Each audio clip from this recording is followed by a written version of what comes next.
Je vais vous lire ce tweet de Ksenia Fedorova, la présidente donc, de Russia Today de RT France, qui écrit « France Info a tenté d'accéder à nos studios aujourd'hui en mentant, prétextant un rendez-vous imaginaire avec une de nos présentatrices. Je rappelle cet extrait de la charte de Munich sur la déontologie des journalistes, ne pas user de méthodes déloyales pour obtenir des informations. » Donc là, Russia Today qui donne des leçons de déontologie journalistique, c'est... alors, en tout cas, quand c'est Ksenia Fedorova, c'est-à-dire quelqu'un qui est clairement lié à l'état-major de Russia Today global russe, c'est assez ironique, on va dire, surtout aujourd'hui. Ceci étant dit, Julien Pain, parce qu'en fait, quand elle tweet ça, on ne sait pas qui est concerné. Et puis ensuite, il y a Julien Pain qui qui cite ce tweet et s'out lui-même. Il écrit « Chère madame, je n'ai pas prétexté d'un rendez-vous... » Et voilà, j'ai perdu le tweet. « Je n'ai pas prétexté d'un rendez-vous imaginaire. J'ai demandé un rendez-vous avec une de vos présentatrices. Je rappelle que j'ai tenté plusieurs fois d'interviewer les responsables de Russia Today, vous en particulier, mais que vous avez toujours refusé. Pourquoi ? Je me permets d'ajouter que venant de Russia Today, la référence à la charte de Munich me semble déplacée. Donc Julien Pain, c'est le boss du service vrai ou fake de France Télévisions, c'est-à-dire le service de fact-checking. Et il dit, je rappelle que l'accès à une information pluraliste est la base dans un système médiatique démocratique et difficile de dire que ce soit le cas en Russie. Blablabla. Et pour finir, comme vous pouvez l'imaginer, je souhaite parler de désinformation avec vous, quelqu'un de votre chaîne. Si vous acceptez enfin l'interview, je me tiens à votre disposition. Et donc, nous, à Arrêt sur Image, on voit ça. On se dit, oh là là, ça c'est intéressant. D'autant plus que quand on parle à... au départ, on va voir Russia Today, on leur dit, bon, bah, dites-nous-en un petit peu plus, là. Quels sont exactement vos reproches, de quoi il est question. Est-ce que vous pouvez être plus précis que juste le tweet de votre président? Donc là, on écrit au responsable de la communication. Et il nous répond que peu après 16 h, donc ce jour-là, l'accueil, le 17 octobre, l'accueil du bâtiment où sont situés nos locaux nous a informé qu'une équipe de France Info est venue pour un entretien avec une de nos présentatrices dont ils ont donné le nom. La présentatrice dont le nom nous a été donné nous a confirmé qu'elle n'avait jamais entendu parler de cet entretien et qu'elle n'avait donné aucun accord de cette sorte. On leur a demandé s'ils étaient informés à l'avance de la visite de cette ou de ces personnes. Ils nous disent par personne de chez France Info, mais un point amusant d'IRT, nous avons appris la veille de leur venue lundi par un message amical d'une personne qui a accès au planning de France Info qu'ils avaient planifié d'accéder à nos studios. Nous avons alors cru à une erreur puisque nous avions poliment décliné par écrit 2 jours plus tôt une proposition d'entretien dans nos locaux. Leur venue confirme qu'ils avaient bien planifié un tournage dans nos locaux sans nous en parler. Donc on apprend que Julien Pain n'a pas dépassé l'accueil du bâtiment de RT France. Et on leur demande pourquoi ils parlent d'un rendez-vous imaginaire. Donc voilà, ils redisent, bah non, il n'y avait aucun entretien. Ils assurent qu'il n'y avait aucun entretien qui avait été calé. Alors sachant que Julien Pain, on l'a appelé, mais Julien Pain, c'est très particulier, il s'exprime jamais au-delà de ce qu'il dit sur Twitter et dans son émission. Et donc à chaque fois, Arrêt sur Image l'appelle, et à chaque fois, il nous dit la même chose, c'est-à-dire... allez vous faire foutre, mais il le dit très poliment. Voilà, il le dit en disant que il tient d'abord à ce que voilà, il en reste toujours à sa parole publique. Donc voilà, donc je peux pas vous dire plus à son propos et selon sa perspective que sa parole publique. Et donc RT France ensuite nous dit, parce qu'on leur demande comment ils qualifient vos relations avec l'émission Vrai ou Fake présentée par Julien Pain.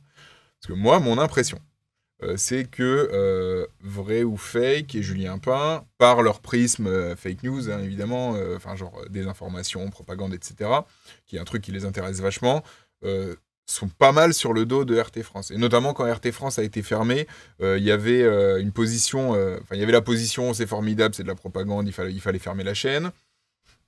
Il y avait la position non, liberté d'expression, la chaîne a le droit d'exister, de toute manière nous on fait la même chose avec RFI, c'est tout pareil, entre les médias on va dire d'État et les médias de service public, avec la Chine c'est pareil, on est sur des médias d'État, alors qu'en France c'est des... Alors, la fin de la redevance va peut-être remettre en cause cette appellation, mais en France jusqu'à présent c'était le service public, c'est-à-dire qu'il y avait quand même un degré d'indépendance qui était très très supérieur de ces rédactions-là par rapport aux financeurs, qui est l'État. Et en gros, voilà, moi j'avais l'impression que Vrefake, ils étaient quand même pas mal sur le dos de RT France, sur une position, bah, c'est très bien que ce soit fermé. Et puis il y avait Arrêt sur Image et Télérama, alors nous on s'était un peu fait engueuler à l'époque, des deux côtés d'ailleurs, parce qu'on avait une position qui était de dire, certes, c'est clairement de la propagande d'État, maintenant, est-ce que le fermer et sortir de l'état de droit et des règles théoriques européennes pour fermer de force la diffusion, pour couper de force la diffusion de la chaîne, contre l'avis d'ailleurs des régulateurs qui ont opposé à l'Union européenne que si on leur faisait fermer, bah, il faudrait leur imposer parce que c'est pas eux qui prendraient cette décision-là. C'était pas forcément le meilleur moyen de montrer que nos démocraties étaient supérieures à l'État russe qui effectivement peut décider du jour au lendemain de fermer une chaîne si ça lui chante. Cette position a été totalement inaudible et n'a pas été entendue. On est resté un peu seul là-dessus. Voilà, c'était une ligne de crête où on considérait que, bah oui, nous on a regardé RT au début de la guerre en Ukraine, c'était juste de la grosse propagande qui tâchait. Maintenant, il se trouve que on a considéré, on a raconté aussi que la manière dont cette chaîne avait été coupée de diffusion sur les différents bouquets français et européens, c'était faite par des mesures qui semblaient assez éloignées de l'esprit du droit européen.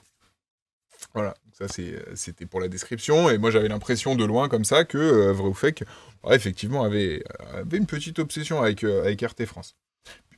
RT France nous répond ça, justement. Ils nous disent « Le traitement de notre chaîne par ce média depuis des années semble assez évident. Nous n'avons pas parlé de notre réponse du contenu de l'interview. Il semble que les choses aient empiré étant donné la méthode employée par France Info ce lundi pour essayer de rentrer dans nos locaux. » Et en fait, à ce moment-là, en fait, là, c'est la personne qui a ces échanges avec le directeur de la communication d'RT France, c'est Pauline Berger, qui est stagiaire actuellement chez nous et que j'avais envoyé sur le sujet. Et à ce moment-là, Pauline, elle se dit, on va regarder les 6 derniers mois de Vrai ou Fake, en fait, pour voir si effectivement Julien Pain il est complètement obsédé par RT France, ce qui était moi-même ma propre impression, hein, je dois dire. Et bon, il se trouve que dans ce qu'elle a pu recenser sur les 6 derniers mois de sa rubrique, ça n'a pas vraiment été le cas en fait. Il n'est pas vraiment obsédé par RT France. Peut-être qu'il en parle un peu plus sur Twitter, mais en tout cas dans sa rubrique, c'est assez mineur en fait. On peut même pas le qualifier d'obsession. Et donc, arrivé à cette conclusion-là, on s'est dit avec Pauline que effectivement, il n'y a peut-être pas de quoi faire un article en fait, parce que on voulait du coup revenir un peu sur cette dispute entre RT France et Julien Pain. Et en fait, on a fait la recension, et la recension, ce qu'elle nous dit, c'est que les propos de RT France semblent pas vraiment confirmés, en tout cas dans le contenu éditorial sur lequel il a la maîtrise sur les chaînes. Peut-être sur Twitter, il s'exprime pas mal à propos de RT France, bien que moi j'ai fait quelques recherches, finalement je n'ai pas trouvé tant de choses que ça en réalité. Donc ma propre impression était peut-être tout simplement fausse. C'est pour ça qu'on fait des recensions et qu'on passe des coups de fil, etc. C'est la différence entre... entre le journalisme et juste j'ai une impression, quoi. Et derrière, RT France, c'est vrai qu'on leur avait pas vraiment répondu. Ça vous arrive quand on sollicite des gens à qui on leur demande des trucs en plus. Parfois, on revient juste pas vers eux, puis il n'y a pas d'article. Ça arrive. Et donc là, RT France nous a dit, nous a quand même écrit à Pauline une fois de plus pour dire « Nous sommes surpris de ne pas voir d'article publié après avoir répondu à vos questions en détail. À moins que nous ne l'ayons raté. Est-ce que cela signifie qu'un article objectif sur RT France n'intéresse pas Arrêt sur Image ?» Et donc là, j'ai dit à Pauline de dire que j'allais en parler dans Proxy. Et donc, je vous en parle dans Proxy. Vous voyez le bout de la chaîne, là.